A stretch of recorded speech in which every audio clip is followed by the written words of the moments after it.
million people without coverage over the next year. That's according to a nonpartisan analysis released this afternoon from Congressional Budget Office. The report also projects that 24 million people would lose coverage in the next decade. The White House says it, quote, strenuously disagrees with the findings. Secretary Price and I, along with my entire administration, and a lot of people in the Senate and a lot of people in the House, are committed to repealing and replacing this disastrous law with a health care plan that lowers cost, expands choice, and ensures access for everyone. In Arizona, the rates are over 116% last year. Republican leaders supporting the American Health Care Act say coverage statistics are misleading because many people under Obamacare have high out-of-pocket costs that make health care unaffordable. The CBO does estimate the new legislation would save $337 billion over 10 years. Today marked the deadline for the Department of Justice to release evidence on the President Trump's claim that the Obama administration wiretapped phones at Trump Tower. White House Press Secretary Sean Spicer clarified the president's claims in a briefing today. He doesn't really think that President Obama went up and tapped his phone personally. I think, but I think there's no question that the Obama administration, that there were actions about surveillance and other activities that occurred in the 2016 election. That is a widely reported activity that occurred back then. The president used the word wiretap in quotes to mean broadly surveillance and other activities during that. Senior White House advisor Kellyanne Conway suggests there are more ways Trump could have been surveyed through cell phones and television sets. President Obama denied the charge, and the White House still has no conclusive evidence. New York joined 5 other states in the lawsuit against President Donald Trump due to the travel ban. New York's Attorney General opposed the revised travel ban with declarations of 20 other New York entities. Companies such as Kickstarter and Etsy also filed complaints. The complaints also state the 4.4 million New York residents born out of the country, 13,000 of which are from the 6 banned countries.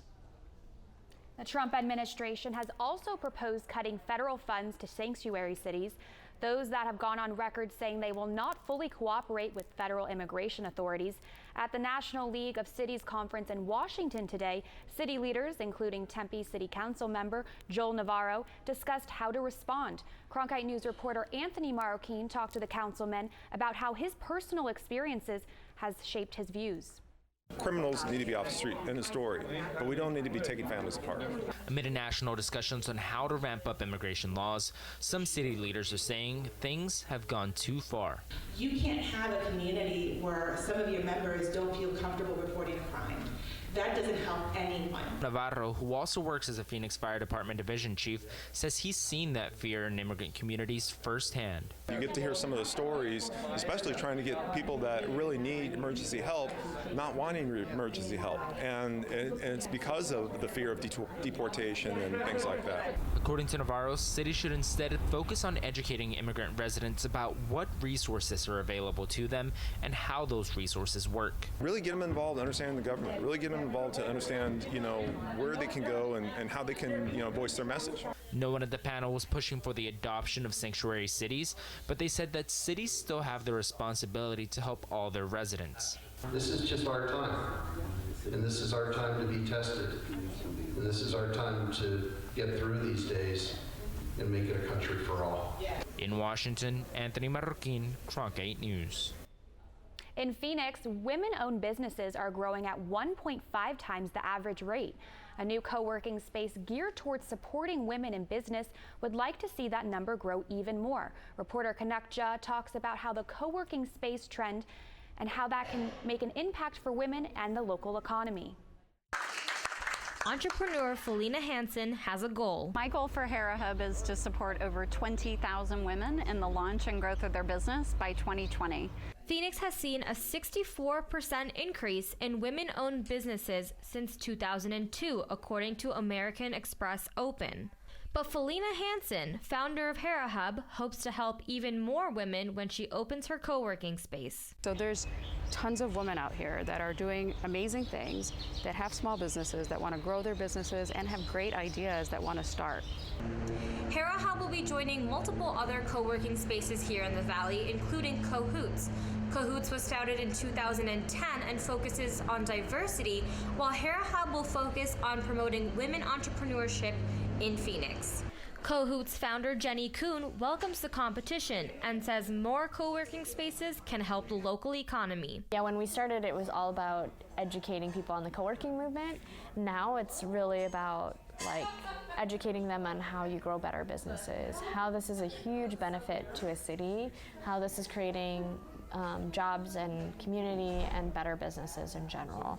The president-elect of the National Association of Women Business Owners in Phoenix says that a space created for women can also help them find their footing. For women who are just getting started, having a place where they can go and connect and collaborate with their tribe or discover what their tribe is. By the end of 2017, the number of co-working spaces is projected to increase by 14% globally, according to industry magazine DeskMag. Hera Hub plans to open this year. In Phoenix, Kanak Jha, Cronkite News. Hera Hub is scouting locations and hopes to open in the next few months. The company is also looking to expand in Los Angeles, Austin, and Stockholm.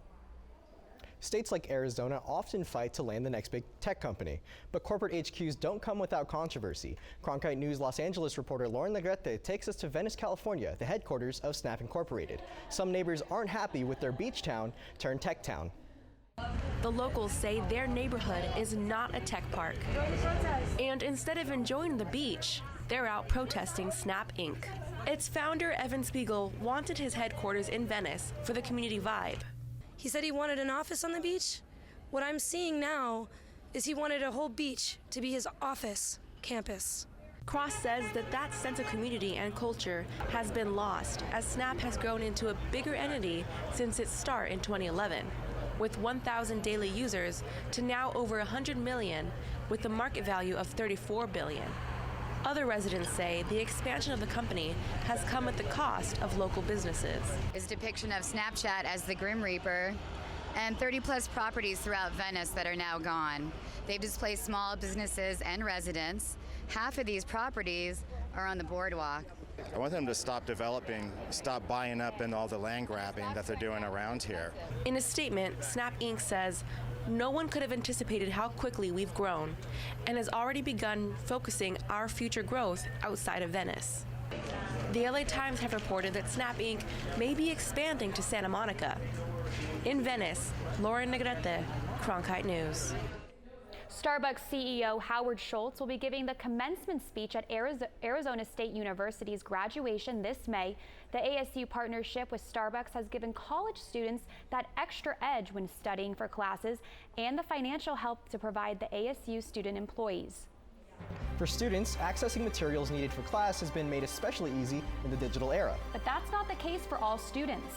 Coming up on Cronkite News, we hear from students with disabilities on the struggles they face in higher education.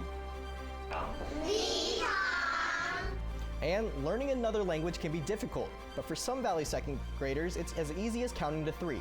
We take a look at how one school is giving students the opportunity to learn Mandarin. I'm Scott Pelley, anchor and managing editor of the CBS Evening News. In our changing media landscape, it is crucial for journalism education to ensure a commitment to the truth, unbiased reporting, strong ethics, unwavering fairness, and above all else, accuracy. These are the hallmarks of ASU's Walter Cronkite School of Journalism and Mass Communication. It's a place where students can innovate and transform the news industry while always upholding the values of the school's namesake. The Cronkite School at ASU, preparing the next generation for a stronger future of journalism. Discover so much more at azpbs.org/schedule, where it's easier than ever to find out what's on Arizona PBS. Access interactive digital and printable program guides, repeat times, and full episode descriptions. Watch program previews of best bets for the coming week. Search by title to find your favorite shows. You can even add programs to your calendar and get email reminders when they're about to start. It's easier than ever to find out what's on Arizona PBS. Discover so much more at azpbs.org/schedule. When you want to be more connected, Friend us on Facebook. Follow us on Twitter. Watch us online.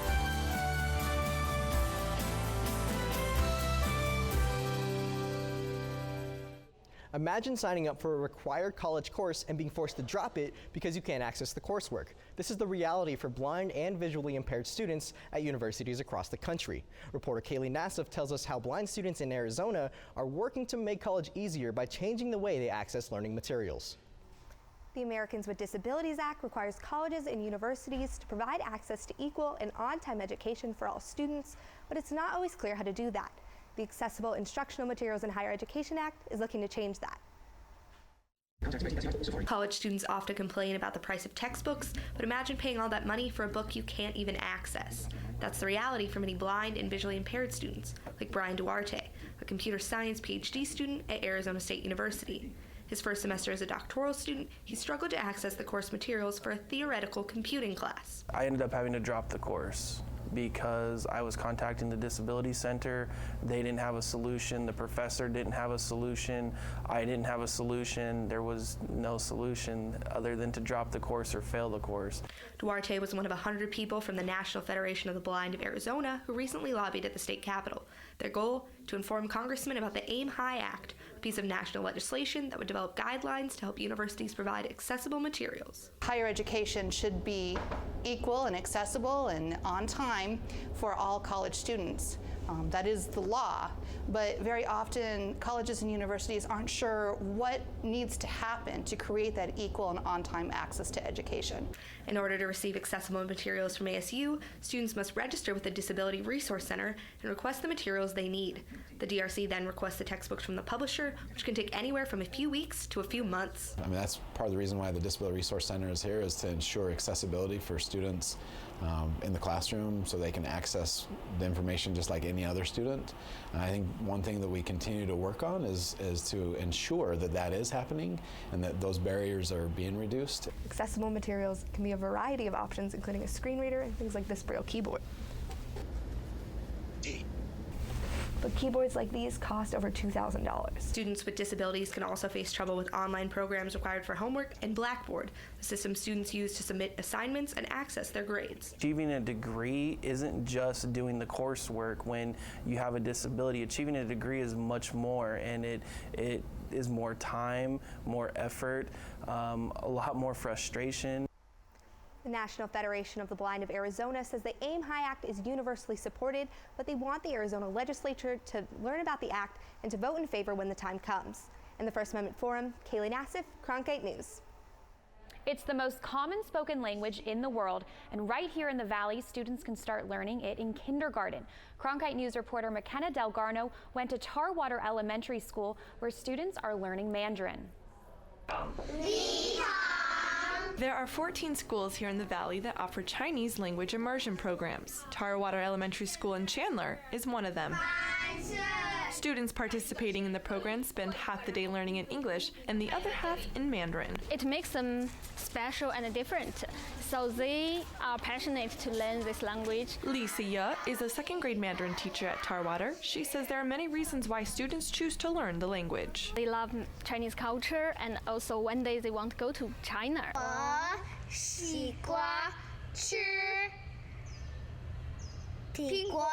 The development of these Chinese immersion programs was part of ASU's Confucius Institute. We think that it's important for students to learn Chinese because it gives them a broader perspective on the world. I think it makes them better critical thinkers. Director of the Institute, Robert Joe Cutter, says learning dual languages at a young age can have long-term effects. Over the years, studies have shown that people who study other languages do better across the boards in school in their other subjects. Ye says that children catch on quite easy to the language. At the beginning, maybe they just learn some words, and now they already could make sentence. 中文好办. 中文好办. Is that right? Yeah. High five. Tarwater offers the program to students in kindergarten, first, and second grade. In Chandler, McKenna Delgarno, Cronkite News.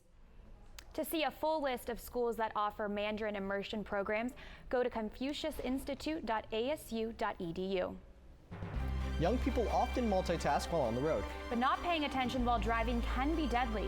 Coming up on Cronkite News, how high schools are using technology to warn students about the dangers of distracted driving. And it is hot and dry in the valley right now. How long you can expect these high temperatures to last? Coming up next.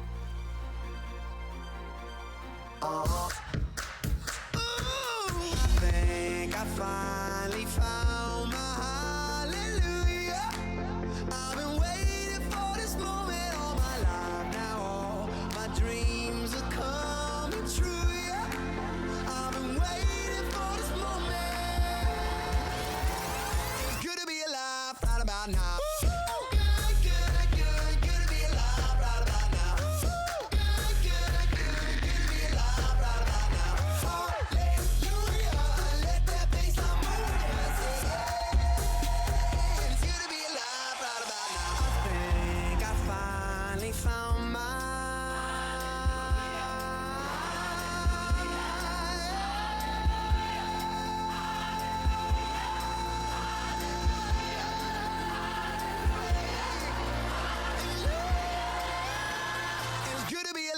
Right about now.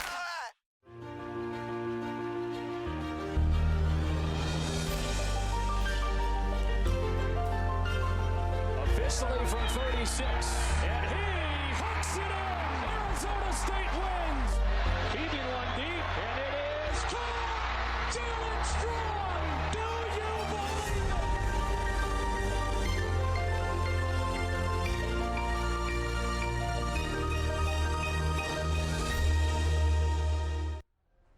According to ADOT, drivers 16 to 24 engage in distracted driving at higher rates than older drivers. One Valley High School is hoping to change that. Students put on a pair of 3D glasses and suddenly are behind the wheel experiencing an impaired driving scene. Cronkite News reporter Alexa Stucraft talked to students and local authorities on the program's effectiveness. Chandler High School is hoping to make their teen drivers less distracted. There was something in that presentation about the Cinema Drive that touched every single student that saw it. By showing a 3D movie that gives real-life examples of how every choice made behind the wheel has an impact. They showed it from all three perspectives and how much all three of them regretted their choices leading up to it so much, and just that it wasn't one person, it was all of them. It was a really good kind of representation of what we should expect when we go out onto the road.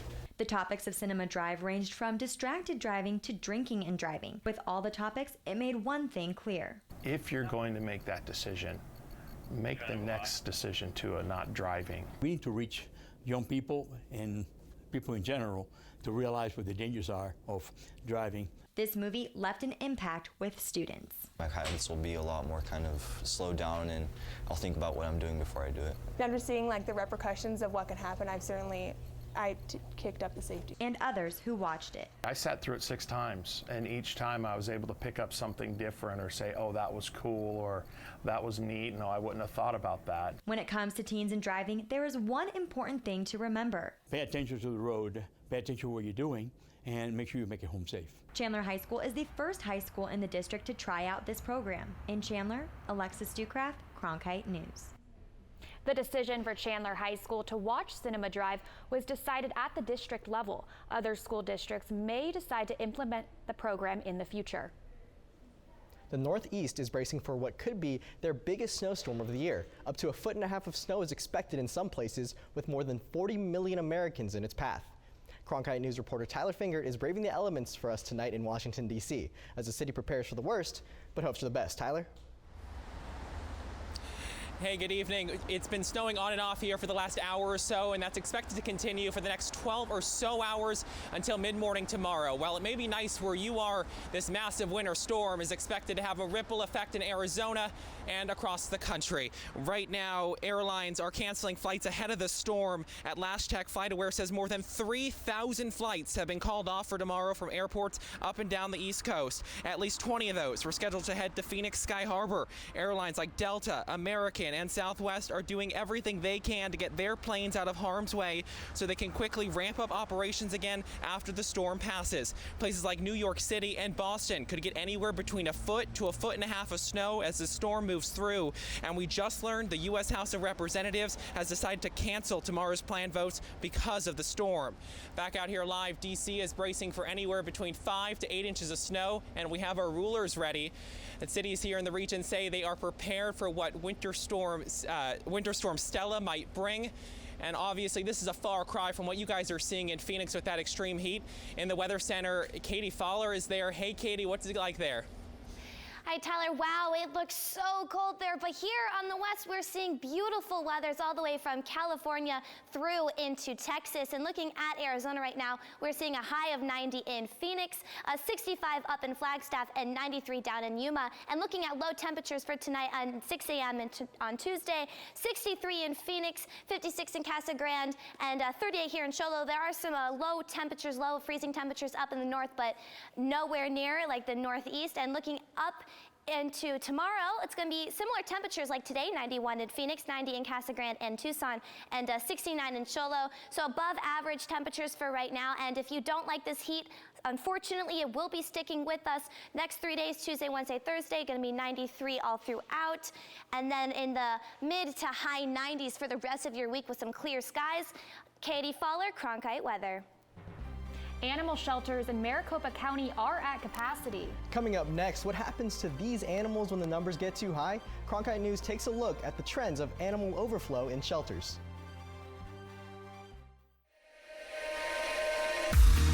Heaven knows you're a dreamer. Don't hide it from anyone. Don't hide it from anyone.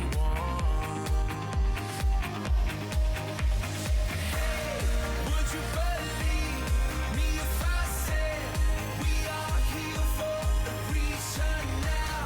This is our life. This is what counts. This is for us. I will go anywhere for you.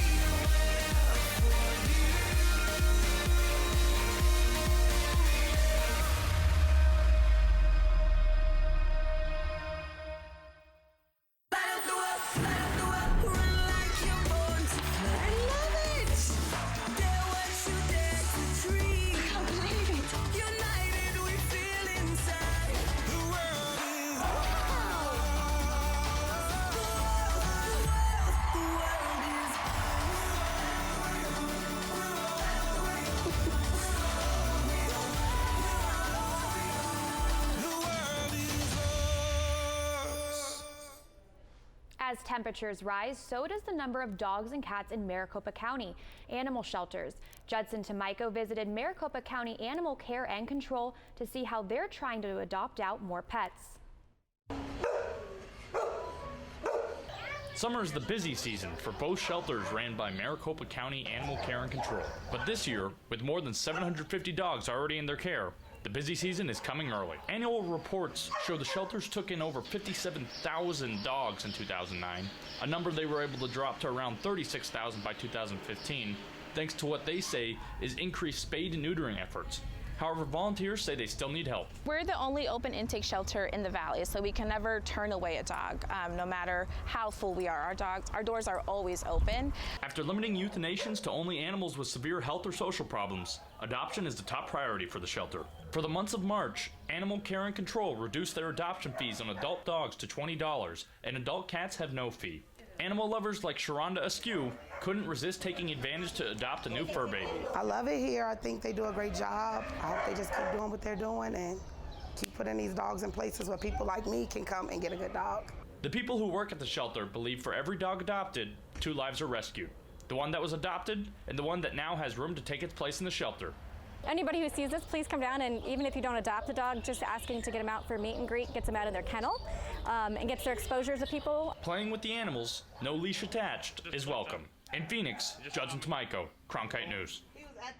While the fees for dogs and cats are reduced, puppies and kittens under 6 months old are still their regular price. Cronkite News is proud to be the news division of Arizona PBS. Here's what's coming up on Arizona Horizon and PBS NewsHour. On the next Arizona Horizon, we'll hear from the hosts of the popular cooking show America's Test Kitchen, and we'll learn about the first self-produced play put on by the Tempe Center for the Arts. It's the next Arizona Horizon. I'm Judy Woodruff. On the next NewsHour, former Vice President Al Gore takes on post-truth politics in the age of Donald Trump and talks about his new book. That's Monday on the PBS NewsHour.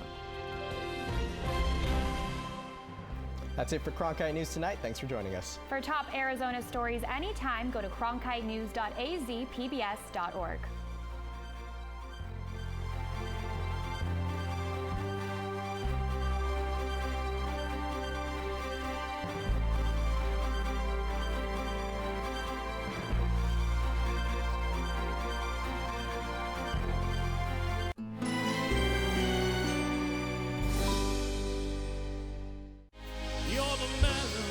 I'm Fernando Varela, and I would like to personally invite you to believe in the power of never giving up. I'm coming home for my debut PBS special, so join me for a powerful evening full of emotion and inspiration. Tonight at 9 on Arizona PBS. Explore new ideas and new worlds here on Arizona PBS, a community service of Arizona State University.